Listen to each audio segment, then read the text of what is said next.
켜주십시오.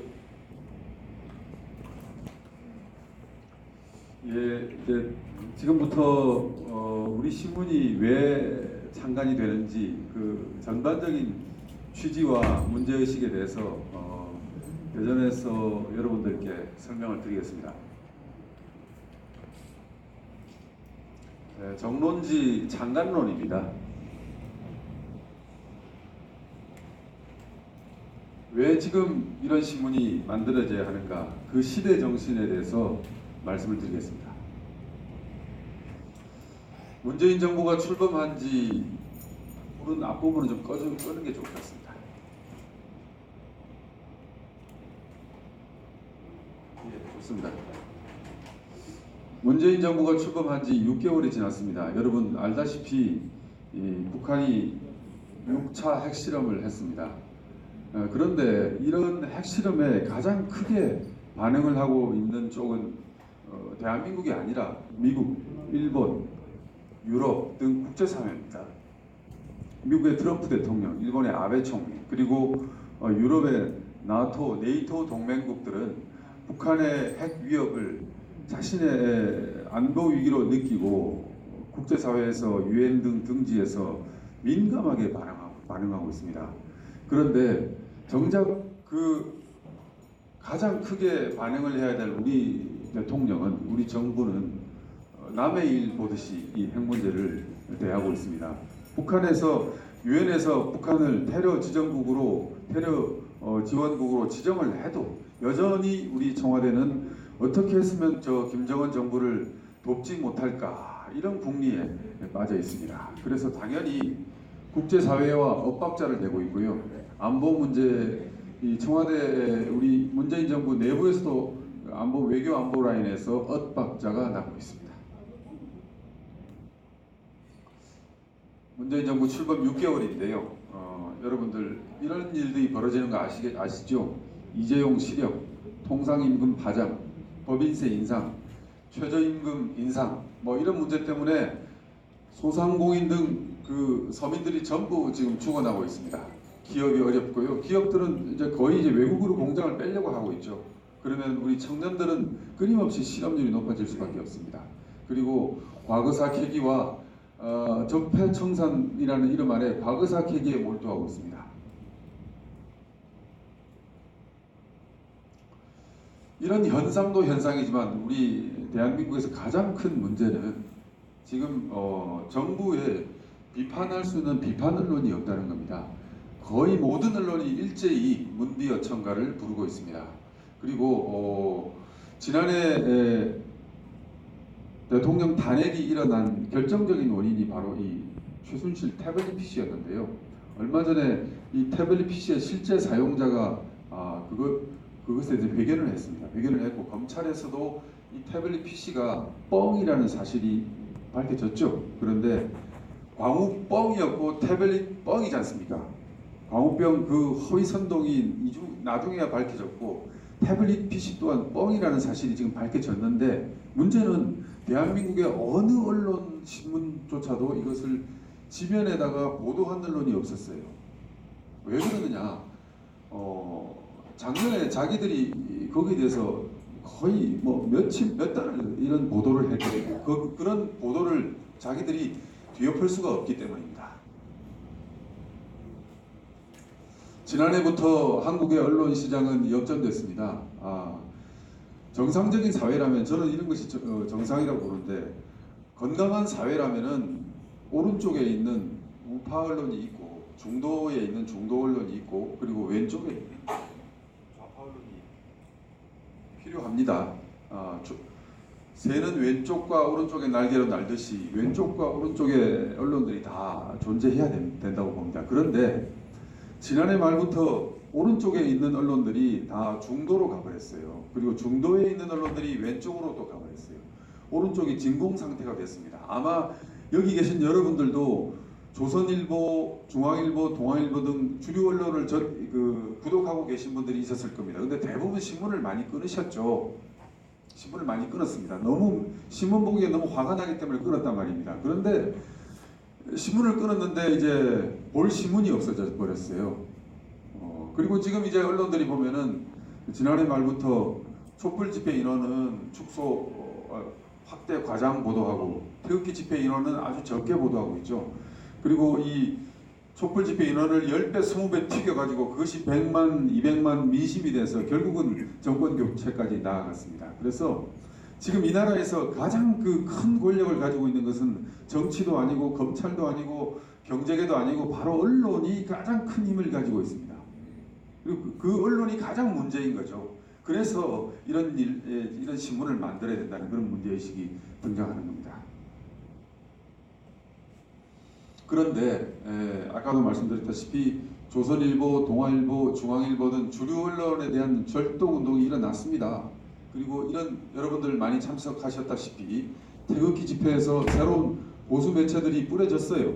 그런데 제가 봐도 그렇고 여러분들이 봐도 그렇고 거의 참 수준이 그 언론의 수준이 낮았습니다. 규모가 적고 전문성이 떨어졌습니다. 제가 봤어도 전문성이 너무 떨어지더라고요. 이 여러분들 독자들은 잘 구별할 수 있을지 모르겠지만은 언론도 신문도 품질이 있거든요. 그러니까 아무리 좌파 언론이라고 해도 품질이 높은 것은 높은 것입니다. 한겨레 신문이 상당한 그 고급 퀄리티입니다. 왜 그러냐면 거기는 프로페셔널 기자들이 매달려서 신문을 만들기 때문에 그렇습니다. 그런데 어떤 그 보수적인 이념이라든지 이런 걸 이념적인 성향을 강조한다고 해서 그 신문이 훌륭한 신문인 건 아닌 거거든요. 전문성이 떨어지기 때문에 그렇습니다. 그래서 지금 우리 대한민국이 원하고 여러분들이 원하는 신문이 뭐냐면은 규모가 있고 품질이 좋은 정론지가 지금 절대적으로 필요한 상황입니다. 그래서 아주 그 물이 오를 대로 올라왔고 이런 제품, 이런 상품을 강렬하게 우리 국민들이 원하고 있는 상황인 것 같습니다. 그러면 한국의 언론이 왜 좌클릭을 했느냐 그 말씀을 좀 드리겠습니다. 먼저 한국의 언론들은 그 기자들이 그렇죠. 기자들이 혼자 움직이지 않아요. 정상적인 기자라면 호랑이처럼 혼자 움직여야 되는데 대한민국의 기자들은 어떻게 된 게 혼자 움직이지 않고 패거리로 움직입니다. 기자실에 앉아서 서로 집단적으로 움직입니다. 출입처 중심의 취재 방식을 유지하고 있는데요. 이런 패거리 방식의 취재 방식 때문에 여러 가지 부작용이 일어납니다. 여러분 제가 2013년 5월에 박근혜 대통령이 처음 취임해서 바로 첫 해입니다. 미국에 한미 정상회담을 하러 갔거든요. 그때 처음으로 박근혜 정부 스캔들이 터졌죠. 그게 뭐였습니까? 여러분 아시죠? 예, 윤창중 사건이 터졌지 않습니까? 제가 그때 청와대 출입기자였기 때문에 그 기사를 써야만 했습니다. 써야만 했는데 제 생각으로는 그게 한 하루 이틀 사흘 나흘 정도 쓰고 나니까 별 쓸거리가 없어요. 한 일주일 정도 쓰고 나니까 쓸 게 없더라고요. 그런데 여러분 알다시피 그때 전 언론이 한 달 동안 그 윤창중 사건으로 도배질을 해버렸어요. 한 주일 지나고 나면 쓸 게 없는데도 계속 썼어요. 왜 그런 일이 벌어지느냐? 기자실에 가면요, 여러분들 그 혹시 뭐 구청이나 시청이나 기자실에 가면 기자실이 어떻게 되어 있냐면 따닥따닥따닥 이렇게 붙어 있습니다. 독서실처럼 칸막이로 이렇게 되어 있어요. 그러면 오늘 이 신문이 쓰면은 내일 이 신문이 안 쓰면 안 됩니다. 그러니까 이게 무슨 일처럼 벌어지냐면 브레이크가 없는 폭주기관차가 되어버리는 거예요. 이 신문이 썼는데 서로 경쟁 처제이기 때문에 이미 쓸 게 없어요. 다 떨어졌어요. 제가 그때 보니까 일주일 지나고 나니까 새로운 팩트도 없고 뭐 실체가 없는 거예요. 별로 실체가 없는데 이 신문이 A 신문이 쓰면은 그 다음 주차 월요일에 쓰면은 바로 옆에 있는 B 신문의 데스크가 B 신문 청와대 출입기자한테 조집니다. 야, A 신문 썼는데 너는 뭐 하느냐? 그러면 없는 일을 또 막 일을 부풀려서 만들어내야 됩니다. 계속 그러는 거예요. 그러니까 스스로 멈출 수가 없어요. 그렇게 불러가 버립니다. 윤창중만 그런 게 아니라 이런 언론의 속성 때문에 태블릿 PC 사건도 바로 그런 상황 때문에 벌어지는 겁니다. 그리고 이 신문들이 사회 중심 이슈에 대해서 대중의 눈치를 보고 옆에 언론의 눈치를 봅니다. 매일 저녁 6시에 일간신문사 편집국에서 어떤 일이 벌어지냐면요. 이런 큰 탁자 위에다가 자기 오늘 이제 일판으로 만든 자기 회사 신문을 펴놓습니다. 그래서 주요 일면을 가지고 주로 정치부장과 편집국장이 의논을 합니다. 그런데 혼자 의논을 하는 게 아니라 옆 신문, 그 옆 신문, 그 옆 신문의 일판을 봅니다. 비교를 합니다. 그러니까 옆 신문에 이거 났는데 이거 들어가야 되지 않겠느냐 이런 식으로 해서 그건 무슨 말이냐면 독창적으로 가려고 하지 않고 옆에 눈치를 보면서 컨닝을 하면서 비슷하게 가버립니다. 신문 제작 방식이 그래요. 그래서 아침에 신문 가판대에 신문이 쭉 보면은 쭉 가판대에 보면 일면이 보면 비슷해요. 그게 그런 이유 때문에 그렇거든요. 그것은 바로 신문이 대중의 눈치를 본다는 겁니다. 예를 들어서 내년에 4월 3일이 되면 제주 4.3 폭동이 돌아올 텐데 거기에 여러 정치인들이 가서 거기서 묵념하고 그럴 겁니다. 그 사건이 어떤 사건이냐면 대한민국 정부 수립을 뒤집어 엎으려고 하는 무장 폭동이었는데 거기에 대해서 할 말을 못합니다. 신문이 그냥 따라가 버립니다. 5.18에 대해서 제대로 이야기를 못합니다. 왜 이런 일들이 벌어지느냐?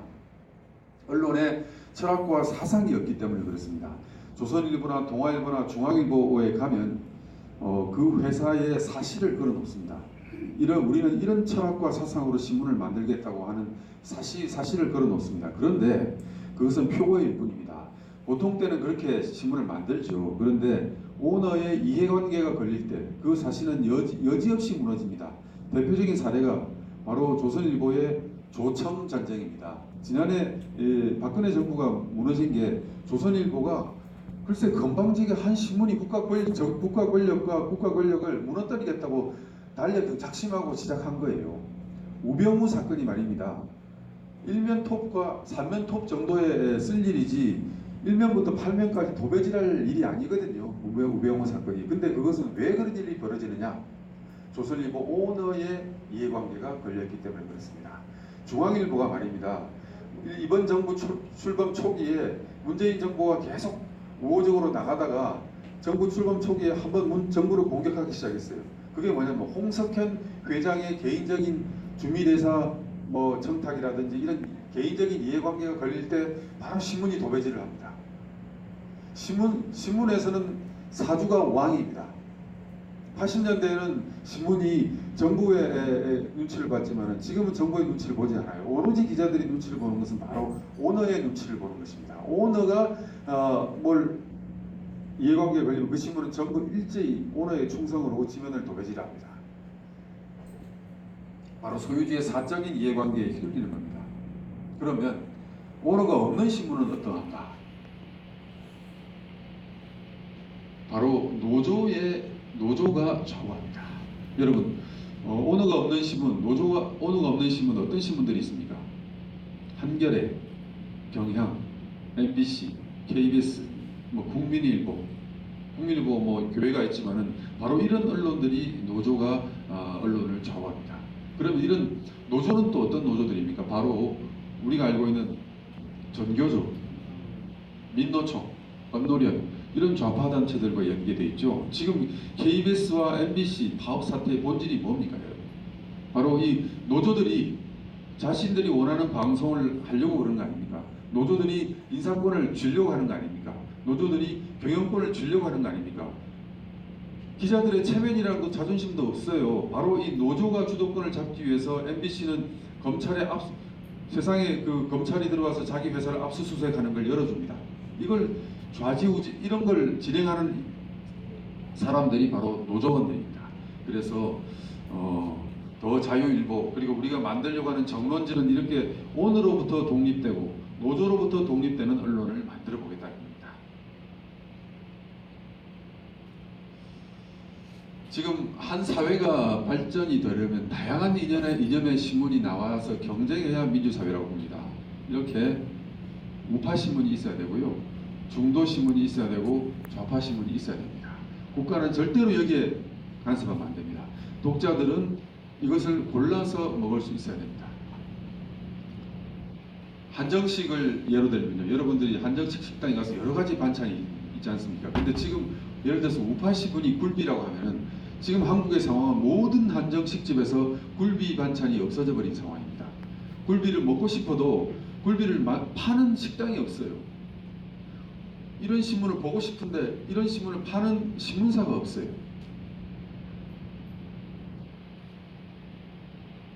무슨 말씀인지 아시겠죠? 그러면 이 정론지는 어떤 신문인가? 무슨 신문인가? 아까 말씀드린 대로 패거리를 짓지 않겠습니다. 절대로 독구다의 정신으로 나가겠습니다. 기자들과 같이 휩쓸려서 옆에 신문이 쓴다고 저 신문이 쓴다고 따라가지 않겠습니다. 도망가지 않습니다. 우리 신문은 절대로 도망가지 않고 할 말을 하는 도끼 어린 신문이 되겠습니다. 시진핑 정부에 대해서 일본의 사례가 있습니다. 모택동이 그때 문화대혁명을 일으켰을 때 일본의 모든 신문들이 대부분의 신문들이 문화대혁명을 칭송했어요. 그런데 오로지 한 신문, 산케이 신문만이 문화대혁명을 비판하고 독서를 퍼부었어요. 그 바람에 산케이 신문이 일본 북경 특파원을 철수당해가지고 90년, 30년 뒤에야 그 특파원을 복귀시킬 수 있었습니다. 우리 신문은요, 할 말을 하는 도끼 어린 신문이 되겠습니다. 그리고 무엇보다 사실을 최고 가치로 섬기는 프로페셔널 신문이 되겠습니다. 우익 신문이라고 해서, 중도 신문이라고 해서, 좌파 신문이라고 해서 모든 것이 그 독자들에게 훌륭한 것은 아닙니다. 팩트가 있어야 됩니다. 그러니까 중도 신문이든 좌파 신문, 우파 신문이든 간에 이 팩트를 왜곡시키면 안 됩니다. 지금 우리가 JTBC 문제에 대해서 분노하고 흥분하는 것은 지금 우리가 태블릿 PC가 검찰에서도 뻥이라는 게 드러나고 있는데 이 JTBC의 성질이 문제가 심각한 것은 그것을 보도한 손석희 사장과 그 기자가 처음부터 그 PC가 사실이 아니라는 것을 조작이라는 것을 알고 있었다는 겁니다. 자신의 특정한 목적을 위해서 알고 있었으면서도 그것을 보도하고 특정한 목적으로 그것을 끌고 갔다는 겁니다. 이것은 기자의 양심상 있을 수가 없는 일입니다. 그 신문은 이 건 하나로 문을 닫아야 됩니다. 이 건 하나로 문을 닫아야 됩니다. 그만큼 기자에게 있어서 팩트는 목숨과 같이 소중한 것입니다. 자기가 취재하던 내용에서 이것이 원래의 목적과 달라졌다. 팩트가 그럴 수 있습니다. 자기는 이런 목적으로 어떤 독자들을 이러한 목적으로 끌기 위해서 이 사실을 취재를 했는데 취재하다가 보니까 그게 아니는 거예요. 그러면 깨끗이 접어야 됩니다. 그것이 기자의 양심입니다. 그런데 지금 JTBC 같은 경우는 그런 팩트가 아닌 걸 처음부터 알고 사실을 왜곡하려고 했다는 데 대해서 아주 문제가 있는 겁니다. 그러면 어떤 철학과 사상으로 이 신문을 만들 것인가? 여러분, 대한민국이라는 국가와 그 건국 정신의 핵심이 뭡니까? 저는 자유라고 봅니다. 바로 이 이승만 국부가 처음으로 이 자유라는 개념을 우리나라에서 만들어 우리 국민들에게 알렸습니다. 언제 알렸느냐면 1948년 8월 15일 정부 수립 기념식에서 이 자유를 강조했습니다. 이 개념은 5천년 우리 역사상 처음으로 나온 개념입니다. 여러분, 우리나라에서 제일 공부를 잘한다는 서울대 학생들, 1학년 학생들, 서울대 4학년 학생들도 마찬가지입니다. 교양 과목 수업 시간에 교수님이 이런 질문을 던져봅니다. 여러분, 학생들, 대한민국에서 자유라는 개념이 언제 처음 등장했습니까? 라고 물어보면요. 뭐라고 얘기하냐면 대부분의 학생들이 글쎄요, 87년 6월 항쟁 아닙니까? 이렇게 얘기를 합니다.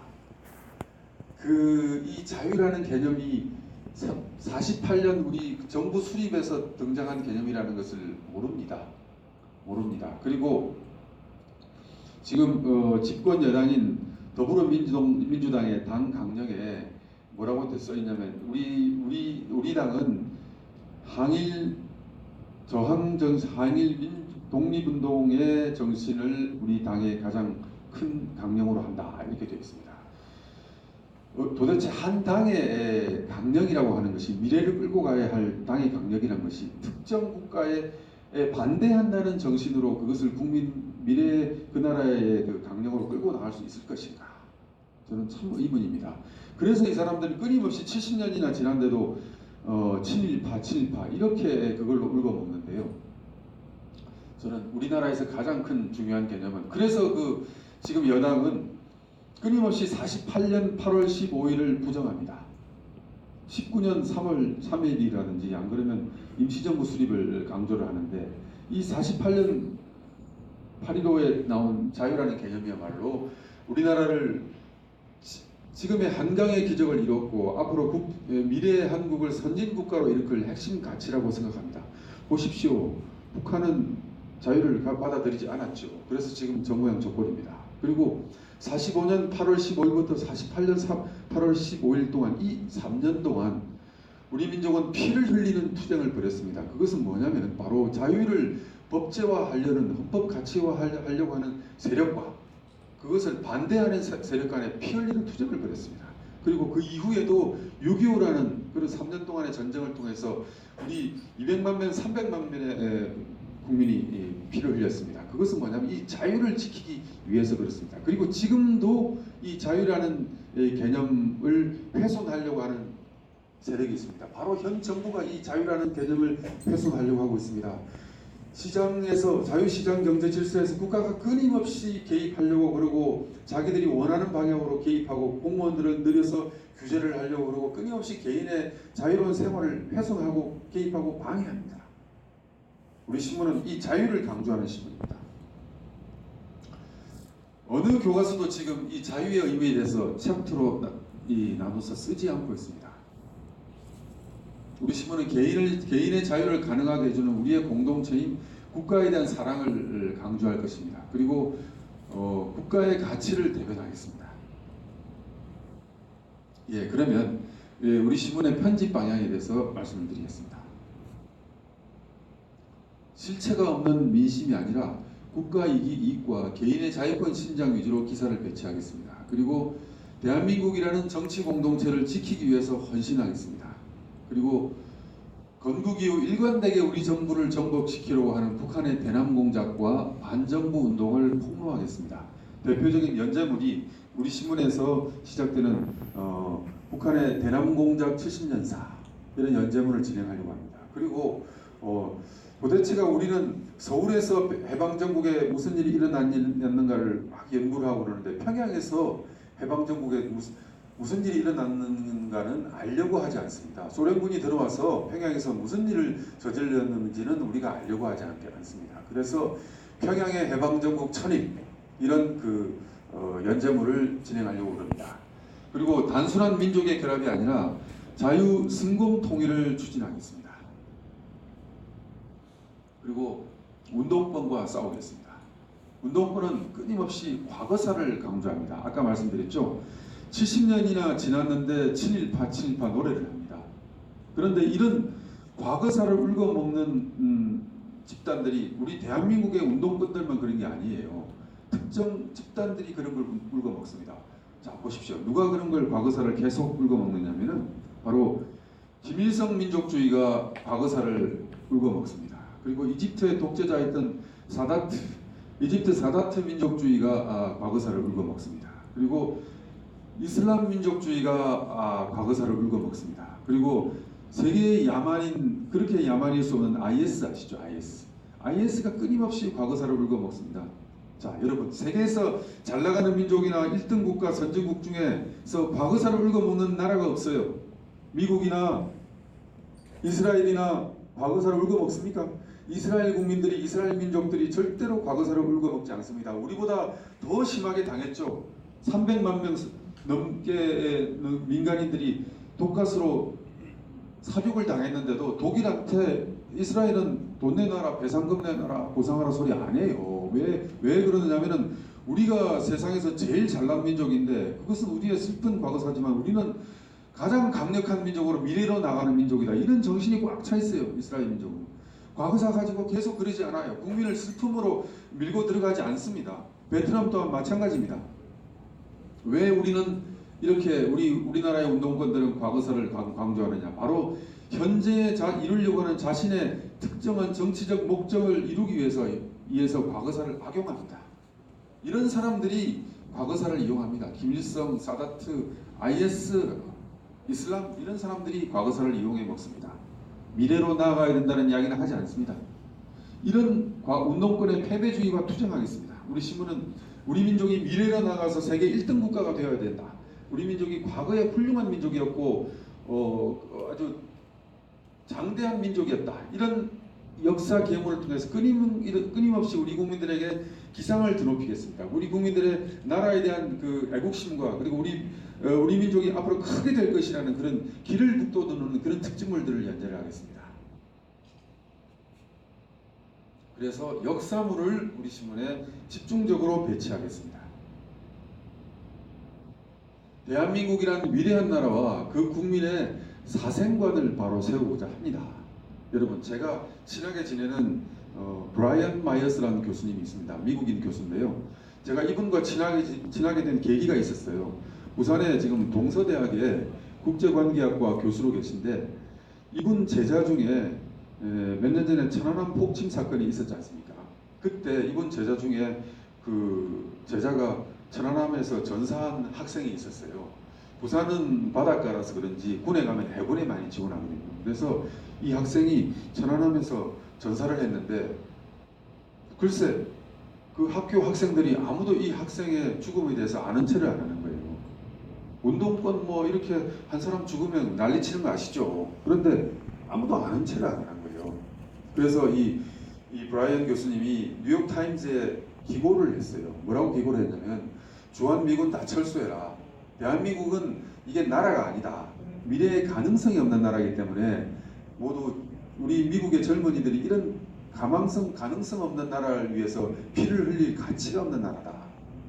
미국은 뭐 텍사스라든지 지방의 한 뭐 고등학교나 젊은이가 아프가니스탄에 참전을 해서 전사를 하면요 국가가 나서지 않습니다. 그냥 지역 사회에서 자발적으로 추모 분위기가 일어나고 이러는데 그게 나라인데 브라이언 교수님 외국인의 눈으로 보니까 이상한 거예요. 도대체 국가의 해군으로 나가가지고 적군에게 격침해서 전사를 했는데 아는 체를 안 한 거라는 거예요. 이 나라는 살릴 가치가 없는 나라라는 겁니다. 우리 신문은요 지금 이렇게 가라앉아 있고 혼탁해져 있는 국민의 정신을 높이겠습니다.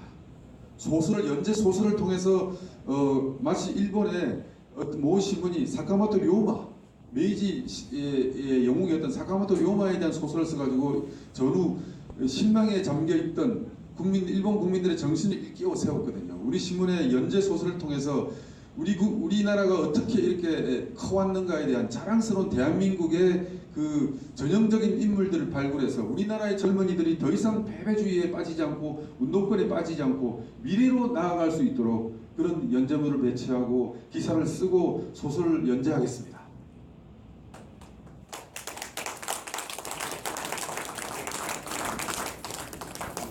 그리고 지금 운동권들이 말입니다. 역사와 문화를 장악하고 있습니다.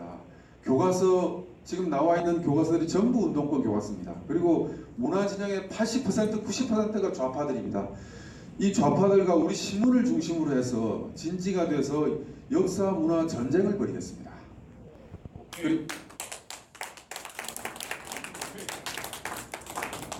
신문을 통한 역사 교육은 아무리 지나쳐도 저는 매우 중요하다고 생각합니다. 사실 지금 한국에 나와 있는 신문들 중에서 이런 어떤 역사 정신이라든지 이런 문제의식을 가지고 신문을 만드는 그런 신문이 없습니다. 우리 신문은 그런 신문이 되겠다는 겁니다. 잠깐 일정에 대해서 말씀을 드리겠습니다. 지금 이제 이렇게 계속 이번 주에 계속 부산에서도 했고요. 그리고 대구에서도 했고 서울에서도 했고 또 새한국 차원의 이 장관 일정만 진행되는 것이 아니라 다른 그 시민단체들도 우리 신문을 응원하고 있고 그리고 제가 곳곳을 뛰어다니면서 지금 이제 우리 신문에서 가장 필요한 그 성금을 펀드를 모으기 위해서 지금 돌아다니고 있습니다. 그래서 그 결실을 보아서 다음 주에 월요일에 일단은 인터넷과 이 모바일 폰 버전으로 신문이 개통됩니다. 그래서 여러분들이 당장 내일 모레면 월요일부터면 우리 신문의 기사를 이제 볼 수가 있게 됩니다. 그리고 12월 계속 1월 거쳐서 2천여 명이 넘는 국민장관위원회를 결성할 것이고요. 그리고 2018년 지방선거 전에 종이 일간지를 만들 계획입니다. 문제는 이제 제가 이렇게 서 목사님과 돌아다니는 이유가 있습니다. 인터넷 신문은 그냥 그렇게 직원들 급여만 주면 뭐 진행을 할 수 있지만은 종이 신문은 기본적으로 기자가 50명 이상 편집국에 앉아 있어야 되고요. 그 편집국에 충원이 돼야 되고, 그리고 하루에 종이를 찍는데 7,800만 원이 그냥 들어갑니다. 그래 한 달에 한 2억 원은 그냥 비용으로 나갑니다. 그러면 적어도 30억 이상 쥐어야 시작을 할 수가 있습니다. 시작을. 그렇기 때문에 국민들의 성원이 필요하고 구독료를 사전에 모으는 게 필요합니다. 우리 신문의 콘텐츠에 대해서 좀 말씀을 드리겠습니다. 이런 내용으로 신문을 만들겠다는 겁니다. 그걸 생산해낼 이 부서들입니다. 정치부, 스포트라이트부, 통일국제부, 코리안 디아스포라부, 매체비평부, 특집부 이런 부서들이 있습니다. 제가 짧게 길지 않게 설명을 드리겠습니다. 정치부가 있습니다. 이런 기사를 만듭니다. 국회 정당 기사를 생산해낼 것이고요. 청와대, 통일부, 외교부, 국방부 이게 지금 정치부의 영역입니다. 이런 에서 나오는 그 외교 안보 해설 기사들을 쓰겠습니다. 스포트라이트부인데요. 좀 생소한 이름이죠. 이건 이제 미국의 보스턴 글로브라는 신문이 있습니다. 보스턴 글로브에서 유명한 그 부서가 바로 이 스포트라이트부입니다. 이 팀들은 기사 하나를 만드는데 6개월 걸립니다. 6개월 걸리고 극비로 진행합니다. 편집국장과 스포트라이트 팀장만 그 진행 상황을 알 수가 있습니다. 어느 누구도 이 기사 진행 상황을 알 수가 없습니다. 대신 6개월 뒤에 이 스포트라이트부가 내는 기사는 미국 전역을 뒤흔드는 정부가 무너질 정도의 그런 특종을 생산해냅니다. 그런 시스템으로 이 기사를 만들어내겠습니다. 단독 보도와 특정 보도를 양산해내는 시스템으로 만들어 보겠습니다. 사실은 제가 기자로서 95년도부터 제가 기자를 했는데요. 올해 22년째인데 제 전공이 이겁니다. 제가 주로 이제 남들이 못하는 뭐 북한에서 중국으로 수출되는 마약의 현장 거래 상황을 직접 그 마약을 입수를 해서 보도를 한다든지, 안 그러면 뭐 러시아의 불법 총기가 한국으로 수출이 된다고 하는데 제가 직접 그 총을 사서 그 총을 들고 한국의 검역 시스템을 뚫고 들어와서 이렇게 총 사왔다고 보도하는 뭐 이런 것이 제 전공이었습니다. 그래서 제가 잘 알기 때문에 이런 어떻게 취재를 하고 그런 걸 내용을 알기 때문에 이 후배들을 키워서 이런 기사를 만들어 내겠습니다.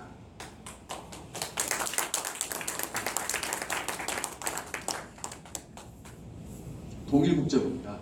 그런데 국제 문제를 그냥 국제 문제를 보도로 하는 것이 아니라 대한민국이라는 국가 이익과 자유 통일 달성이라는 관점에서 해설 분석하겠습니다. 그래서 이렇게 만들 거기 때문에 문재인 정부하고는 싸울 수밖에 없습니다.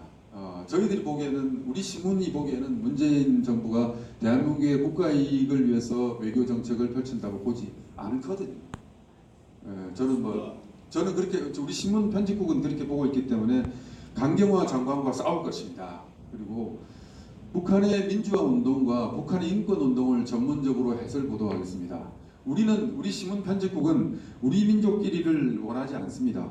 바로 이 북한 민주화 운동과 북한의 인권 운동을 전문적으로 해설 보도하겠습니다. 그래서 우리 신문은 신입 기자를 채용을 할 때 북한 탈북자 출신을 우선 채용할 것입니다. 실제로 지금 저하고 같이 지금 와 있는 우리 신문 여기 우리 직원들 중에서도 탈북자 출신이 있습니다. 저는 그 후배에게 탈북 청년들 많이 우리 회사로 데려와라. 그래서 우리 회사를 통해서 당신들이 커서 이후에 통일이 돼서 북한을 재건할 때 우리 신문을 통해서 길러진 당신들이 바로 당신들 고향으로 가서 당신 고향 지역사회를 재건해라. 뭐 이것이 우리의 사명이다. 우리 신문의 사명이다. 이런 그 이야기를 하고 있습니다. 예, 통일국제부에서 이런 일을 진행해 보겠습니다. 특집부인데요. 우리 신문이 좀 어려운 이야기지만은 뉴스페이퍼적인 성격도 있지만은 매거진, 잡지적인 성격도 있습니다. 그래서 여러 연재물들이 있는데요. 연재물들을 간략하게 소개를 해드리겠습니다. 먼저 볼세비키 백년과 대한민국이라는 연재물을 진행하고자 합니다. 여러분, 글쎄, 우리는 매일 일본 제국주의가 우리 민족에게 끼친 해악과 폐해를 계속 생각을 하고 뭐 언론이 보도를 하고 책에서 쓰고 있지 않습니까? 그런데 바로 이 소련의 적색 제국주의가 어떻게 우리 민족의 독립운동을 좌절시켰고 해방 전후 과정에서 우리의 정부 수립을 방해를 했고 그 이후에 대한민국 정부 수립 이후에도 우리 정부를 뒤엎으려고 어떻게 땅굴을 팠느냐는 연구를 하지 않아요. 바로 이 볼셰비키 100년이라고 하면 1907년 10월 러시아에서 일어난 공산혁명 이후에 이 볼셰비키 세력들이 어떻게 한반도에 영향을 끼치고 우리 조선공산당에 어떻게 영향을 끼치고 이 세력들이 어떻게 우리 독립운동을 좌절시켰는지 그것을 집중적으로 연구하겠습니다. 연재하겠습니다. 그리고 거기에 항의해서 항쟁한 우리 한인들의 투쟁을 적색 제국주의, 일본 제국주의가 아닙니다. 적색 제국주의에 대한 항쟁사를 우리는 신문을 통해서 연재를 하겠습니다. 그리고 위대한 우리 민족이 형성에 대한 우리 민족의 시원에 대해서 역사물을 통해서 밝혀내겠습니다. 초원의 길, 해의 길, 바다의 길 등 역사 기행을 펼치겠습니다. 그리고 운동권들과 역사 문화 전쟁을 벌이겠습니다. 그리고 건전한 좌파 운동에 대해서 신문을 통해서 밝혀내겠습니다. 지금 한국의 운동권 좌파들은 제대로 된 운동권들이 좌파가 아니라 종북 세력이고 극우 세력이고 4대 세력이라고 생각합니다. 중국의 4대하는 세력이고 그리고 아주 파시즘을 추구하는 그리고 국가의 전체주의적인 성격을 강조하는 극우 세력이라고 봅니다. 그리고 종북 세력이라고 봅니다. 운동권을 극우, 종북 4대 세력으로 규정하고 건전한 좌파 운동은 어떤 것이어야 하는가에 대해서 규명해내겠습니다. 그리고 이거 매체 비평부가 있는데요. 일명 고슴도치 전략입니다. 다른 언론들을 옆에 언론들을 무차별적으로 공격하겠습니다. 고슴도치처럼 매일매일 찌르겠습니다. 매일매일 한겨레 신문을 찌르고 매일매일 경향신문을 찌르고 매일매일 MBC의 보도를 찌르고 매일매일 KBS의 보도를 찌르겠습니다.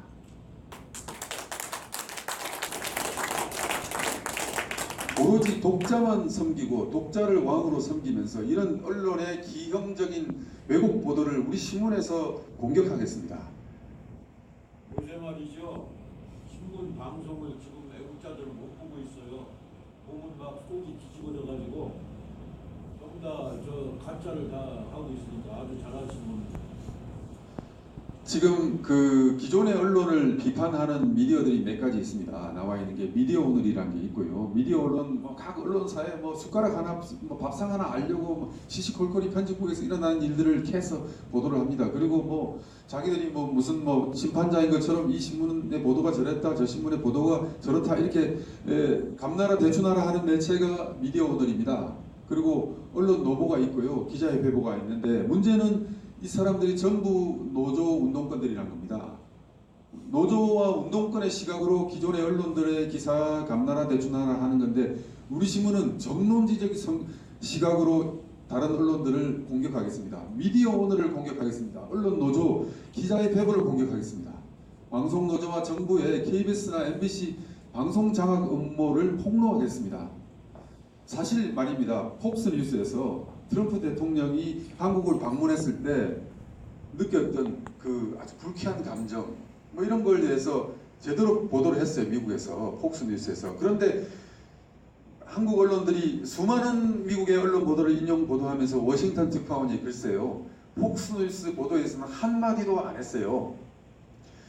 다음 주 월요일에 오픈되는 우리 자유일보 첫 기사가 바로 미디어 비평의 첫 기사가 폭스뉴스를 보도하지 않는 한국 언론에 대해서 공격하는 기사가 나갈 겁니다. 여러분 읽어보시면 시원한 사이다가 될 겁니다.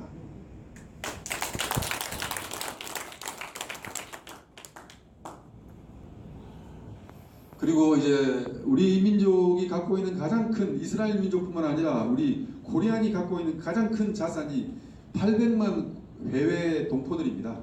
과거에 우리 민족이 식민지라는 그런 슬픈 역사를 갖고 있어서 그렇지만 그것이 오히려 지금은 전화위복이 돼가지고 세계 곳곳에 한인들이 안 나가 있는 데가 없어요. 이 한인 동포들이야말로 우리 민족의 큰 자산입니다. 이 한인 동포들을 네트워크하겠습니다. 그래서 전 세계 코리안들이 각국의 사업 정보와 소식을 교환하고 의견을 개진하는 쌍방향 마당을 제공하겠습니다.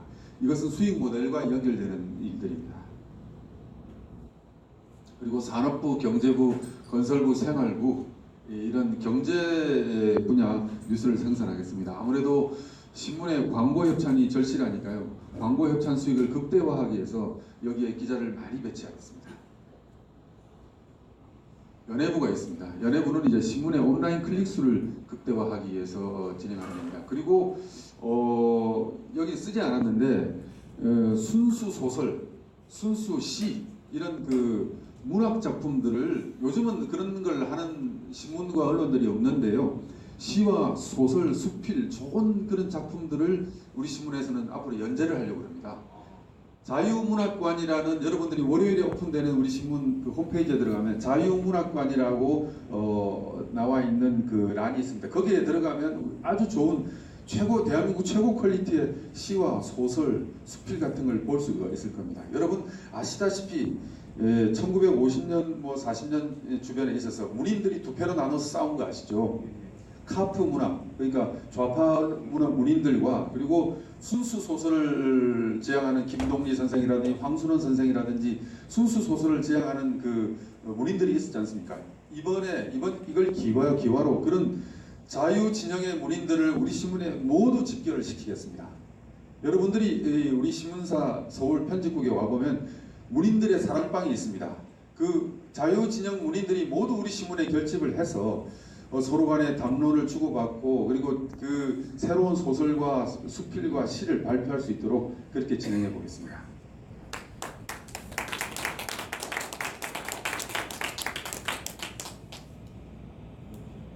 예, 수익 모델이 있는데요. 출판법인이 있어서 책을 만들어서 돈을 벌겠습니다. 그리고 관광 사업을 벌여서 돈을 벌겠습니다. 가령 이런 얘기입니다. 관광 사업은 여러분 소설가 우리나라 삼국지는 이제 이문열 선생님이 쓴 삼국지가 유명하지 않습니까? 그러니까 이문열과 함께하는 삼국지 기행 뭐 이런 역사 기행 프로그램을 만들어 보겠습니다. 그리고 내년이면 우리가 일본한테 배워야 될 게 많은데 메이지 유신 150년인데요.